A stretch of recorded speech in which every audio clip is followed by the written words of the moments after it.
When a new pope is elected here in the coming days, survivors of sexual abuse by members of the clergy demand that whoever is chosen take more action to stamp out sex abuse in the church. Despite some progress under the late Pope Francis, cover-ups and lack of accountability in sex abuse cases are still a key challenge for the church.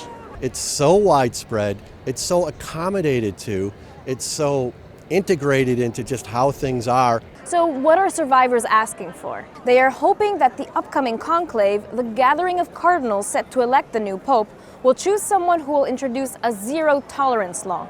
First of all, a permanent removal from ministry for any person who's been proven to have abused a child or an adult. So that would include priests, it includes nuns, it includes deacons, it includes religious orders, it would include lay people in positions of authority in the church. They cannot hold a position of leadership in the church if they've abused a child or an adult. They also want an external independent panel to oversee the management of abuse cases by authority figures within the church. What has the problem been? The church has faced a growing crisis over sex abuse for decades. In one of the most notorious cases, an investigation over 25 years ago by the Boston Globe revealed the massive scale of sexual abuse in the Boston diocese and the efforts to cover it up.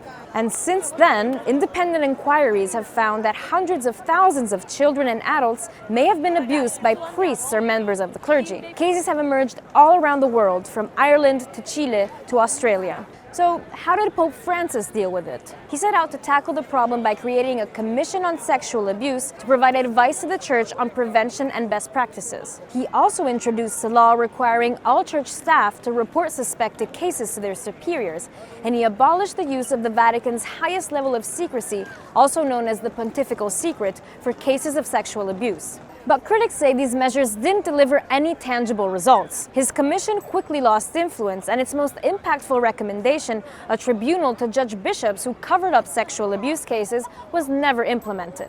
Survivors say a new pope with a new approach could help fight sexual abuse within the Catholic Church. But the whole institution needs a serious overhaul if it really wants to stamp it out. You have to have real systematic change in this institution. And I'm talking about systematic change, not about individuals. You can change popes, you can change cardinals. That doesn't mean anything if you haven't changed the system.